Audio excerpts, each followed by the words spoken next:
ಗೀತಾ ಈ ಸಿನಿಮಾ ಸ್ಯಾಂಡಲ್ವುಡ್ನಲ್ಲಿ ಸಂಚಲನ ಸೃಷ್ಟಿ ಮಾಡಿತ್ತು. ಶ್ರೀನಗರ ಕಿಟ್ಟಿ ಹಾಗೂ ರಮ್ಯಾ ನಟನೆಯ ಸಿನಿಮಾ ಸಿನಿ ಪ್ರೇಕ್ಷಕರ ಮನಗೆದ್ದಿತ್ತು. 2011ರಲ್ಲಿ ಈ ಸಿನಿಮಾ ರಿಲೀಸ್ ಆಗಿ ಸಾಕಷ್ಟು ಪ್ರೇಮಿಗಳ ಫೇವರಿಟ್ ಮೂವಿ ಎನಿಸಿಕೊಂಡಿದೆ.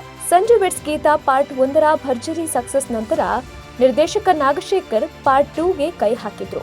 ಸುಮಾರು 13 ವರ್ಷಗಳ ಬಳಿಕ ಅಂದ್ರೆ 2025ರ ಜನವರಿಯಲ್ಲಿ Sanju weds Geetha part 2 cinema ತೆರೆಕಂಡಿದೆ. ಈ ಸಿನಿಮಾದಲ್ಲಿ ನಟಿ ರಚಿತಾ ರಾಮ್ ಹಾಗೂ ಶ್ರೀನಗರ ಕಿಟ್ಟಿ ಲೀಡ್ ರೋಲ್ನಲ್ಲಿ ಕಾಣಿಸಿಕೊಂಡಿದ್ದಾರೆ. ಮೊದಲು ಈ ಸಿನಿಮಾ ನಾಯಕಿ ಪಾತ್ರಕ್ಕೆ ಕೃತಿ ಕರಬಂಧ ಅವರನ್ನ ಆಯ್ಕೆ ಮಾಡಲಾಗಿತ್ತು. ಆದ್ರೆ ಅವರು ಸಿನಿಮಾ ಒಪ್ಪದ ಕಾರಣ ಈ ಪ್ರಾಜೆಕ್ಟ್ ರಚಿತಾ ರಾಮ್ ಕೈ ಸೇರಿತು.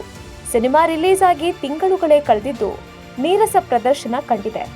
ಇದರ ಬೆನ್ನಲ್ಲೇ ನಿರ್ದೇಶಕ ನಾಗಶೇಖರ್ ರಚಿತಾ ರಾಮ್ ವಿರುದ್ಧ ದೂರು ದಾಖಲಿಸಿದ್ದಾರೆ.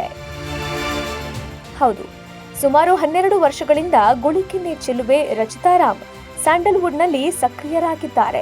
ಹಲವು ಹಿಟ್ ಸಿನಿಮಾಗಳನ್ನ ಸಹ ಕೊಟ್ಟಿದ್ದಾರೆ.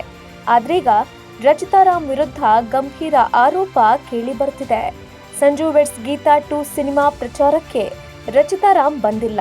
ರಾಕ್ ಲೈನ್ ವೆಂಕಟೇಶ್ ಮನವೊಲಿಸಲು ಪ್ರಯತ್ನಿಸಿದ್ರೂ ಸಹ ರಚಿತಾ ಒಪ್ಪಿರಲಿಲ್ಲ ಅಂತ ನಿರ್ದೇಶಕರು ಆರೋಪಿಸಿದ್ದಾರೆ. ಅಲ್ಲದೆ ನಿರ್ದೇಶಕ ನಾಗಶೇಖರ್, ನಟ ಶ್ರೀನಗರ ಕಿಟ್ಟಿ ಅವರು ರಚಿತಾ ರಾಮ್ ವಿರುದ್ಧ ಕಂಪ್ಲೇಂಟ್ ಸಹ ಕೊಟ್ಟಿದ್ದಾರೆ. ಫಿಲ್ಮ್ ಚೇಂಬರ್ಗೆ ದೂರು ಕೊಟ್ಟ ನಿರ್ದೇಶಕ ನಾಗಶೇಖರ್, ನಾನು ರಮ್ಯಾ ತಮನ್ನಾರಂತಹ ಹಲವಾರು ನಟಿಯರ ಜೊತೆ ಕೆಲಸ ಮಾಡಿದ್ದೇನೆ, ಎಲ್ಲರಿಗೂ ಸಿನಿಮಾ ಮಾಡಿದ್ದೇನೆ. ಆದ್ರೆ ಇಂತಹ ಸಮಸ್ಯೆ ಯಾವ ನಟಿಯೂ ಕೊಟ್ಟಿಲ್ಲ. ನಮ್ಮ ಸಿನಿಮಾ ಪ್ರಚಾರದಲ್ಲಿ ಒಂದು ದಿನವೂ ರಚಿತಾ ರಾಮ್ ಭಾಗಿಯಾಗಿಲ್ಲ. ಸಂಜು ವೆಡ್ಸ್ ಗೀತಾ ಸಿನಿಮಾ ಇಷ್ಟು ದಿನ ಪ್ರದರ್ಶನ ಕಂಡ್ರು ರಚಿತಾ ರಾಮ್ ಒಂಚೂರು ಸಪೋರ್ಟ್ ಕೊಟ್ಟಿಲ್ಲ ಎಂದಿದ್ದಾರೆ. ನಮ್ಮ ಸಿನಿಮಾವನ್ನ ಶಿವಣ್ಣ, ಉಪೇಂದ್ರ, ಸುದೀಪ್ ರಂತಹ ಘಟಾನುಘಟಿ ನಾಯಕರೇ ಬೆಂಬಲಿಸಿದ್ದಾರೆ. ಆದ್ರೆ ರಚಿತಾ ರಾಮ್ ಈ ರೀತಿ ವರ್ತಿಸ್ತಾ ಇರೋದು ಯಾಕೆ ಅಂತ ಗೊತ್ತಿಲ್ಲ.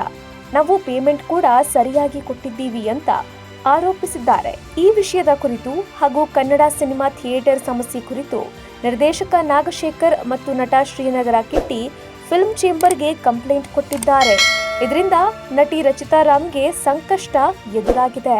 ಲೇಟೆಸ್ಟ್ ಹಾಗೂ ಇಂಟ್ರೆಸ್ಟಿಂಗ್ ಸುದ್ದಿಗಳಿಗಾಗಿ ಬಾಸ್ ಟಿವಿ ಕನ್ನಡ ಚಾನೆಲ್ನ ಸಬ್ಸ್ಕ್ರೈಬ್ ಮಾಡಿ. ಹಾಗೆಯೇ ಬೆಲ್ ಐಕಾನ್ ಪ್ರೆಸ್ ಮಾಡಿ. ಇದರ ಜೊತೆಗೆ ಫೇಸ್ಬುಕ್, ಇನ್ಸ್ಟಾಗ್ರಾಮ್, ಎಕ್ಸ್ ನಲ್ಲೂ ಮಿಸ್ ಮಾಡದೆ ಫಾಲೋ ಮಾಡಿ.